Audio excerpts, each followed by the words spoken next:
Never gonna know what happened to me. The next thing I knew, they pulled out a gun and said, "I'll blow your head off." I just thought, go ahead. Just go ahead. Do it. Just kill me now. But I found the door, jumped out the car. He came out after me, and we struggled outside. He had a crowbar, and he was trying to hit me over the head. I had my hand on top. I could feel it. I just fought with all my might, thrashing with him and fighting. My fingernails were all broken. I remember his beady, blank, lifeless eyes.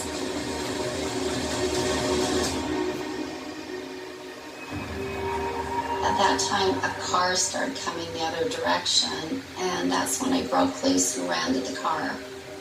I flew open their doors and jumped in on them and said, "Take me to the police station." I was just hysterical.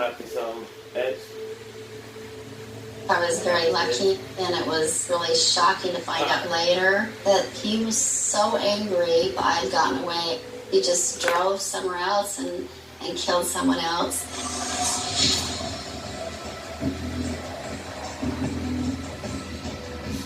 Deborah Kent was attending a play with Yuma High School. She left the play early to pick up her brother.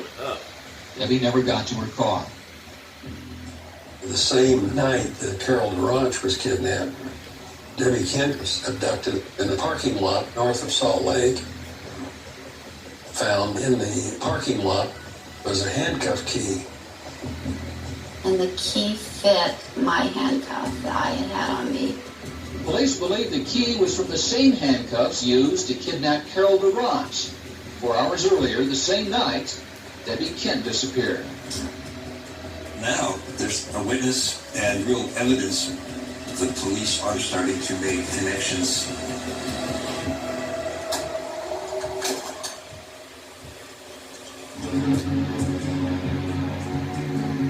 It had been a number of months, and we'd run out of leads to pursue for the missing women in the state of Washington. So sometimes you have to rely on people who might, by circumstance, find something. I got a call from a friend in the police department who said, "Get your butt up to Taylor Mountain." I said, "What's going on?" He said, "Just go." So I went up there with some of the Seattle homicide detectives, and they told me that they had found bodies. It was a group of student foresters marking trees on Taylor Mountain, and they found the skull of Brenda Ball laying in the woods. They called the sheriff's office, and we began to search ourselves with our own search and rescue volunteers, and we discovered 100 feet apart the remains of 3 other women. It was pretty much of a nightmare. We keep finding more and more every day. You get in that woods and you just don't know what's in there. It's so thick and so overgrown with bushes that you could find anything, a couple hours from now or 5 minutes from now. It doesn't matter.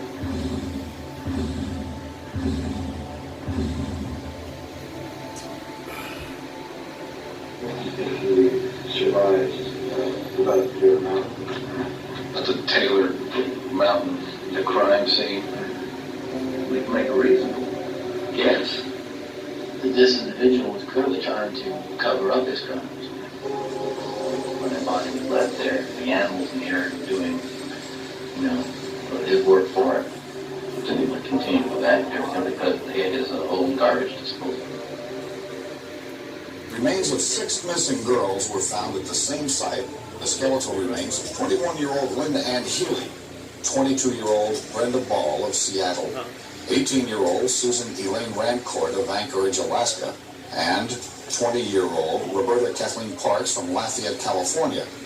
Just a few miles away from the place where those 4 were found Police identified 2 other murdered girls. These 2 disappeared from the same place, Lake Sammamish State Park. They were 23-year-old Janice Ott and 18-year-old Denise Naslund. The women were abducted from entirely different locations, but were ultimately found up at Taylor Mountain. And so at that point, we were quite sure that the women who had been missing and the women who had been found were all killed by the same person. I began reporting that this person was a serial killer. So I think we were the first station that began making that assumption on the air. Other reporters then began jumping on the story. And Mackie, the Taylor Mountain is sort of known as the Lover's Lane. There's evidence to indicate it if you look around the ground. You formulated a hypothesis that maybe the subject was first a lover and then a killer.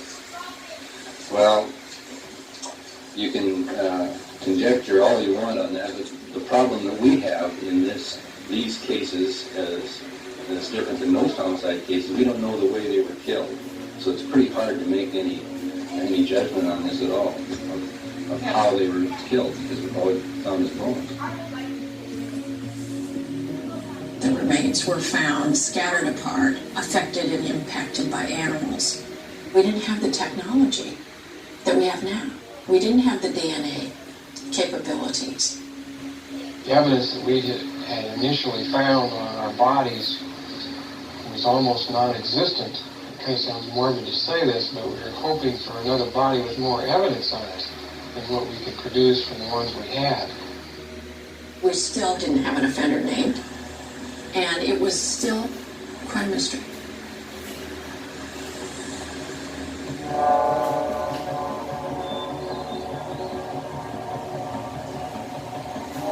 After working in Seattle, I got the job with the TV station in Denver, Colorado. When I got there, I realized that, by coincidence, there was also a problem with missing and murdered women throughout Colorado. I felt that I was following this trail of terror from the Northwest to Colorado. On January 12, 1975, Karen Campbell disappeared from the Wildwood Inn. Karen Campbell was a young woman on vacation with her fiance, I believe, and his children. Karen Campbell sat with her fiance, Dr. Raymond Godowski, in front of a fire in the lobby of the Wildwood Inn. They had just finished dinner at a restaurant, the Stew Pot. Miss Campbell wanted a magazine from her room. About 8 o'clock in the evening, she caught the elevator to the second floor. That was the last time Godowski saw her alive. 36 days later, her nude body was found almost 3 miles away. Though the body was partially destroyed by animals, the coroner was able to establish that Miss Campbell had died about 2 hours after the dinner at the Stew Pot on January the 12th. Karen Campbell's family must have gone through all kinds of anguish. Her body was found, and it had been out there for the greater part of the winter. I can't imagine how they dealt with it. I cannot imagine. It was a big deal because murders didn't happen in Aspen. And then there are at least 2 other killings in Colorado. 2 more women have gone missing. Julie Cunningham, a 26-year-old woman from Vail, and Denise Oliverson, a 24-year-old from Grand Junction. Their whereabouts are unknown. They both vanished without a witness, without a sign, without anything. Colorado authorities now add to their growing list of missing and murdered women. A coroner's report concludes that it is possible the same person killed these women. Somebody was getting away with murders. Many murders. It had all of the elements of what we feared was going on in the Northwest. It was a pattern that somebody should have looked at. But these various police departments, they weren't sharing information across state lines. The inherent shortcomings of law enforcement made the detection of crime, the solution of crime, an extremely difficult process. Defects in the system of law enforcement would permit the individual to get away with it. Ted had pride in what he did. He really thought of himself as a hunter. and he took big game, and he felt that he had achieved something really special that nobody else had done because he was so damn good at it.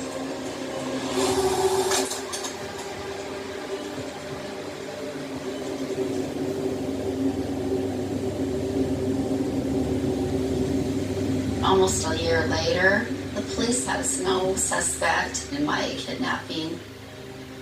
I thought about it all the time. I thought, why can't they find this man? The police watched my house constantly, drove past all the time. My dad slept with his deer hunting rifle under his bed. I tried to move on with my life, but it was always in the back of my mind, where is this guy? Why can't they catch him?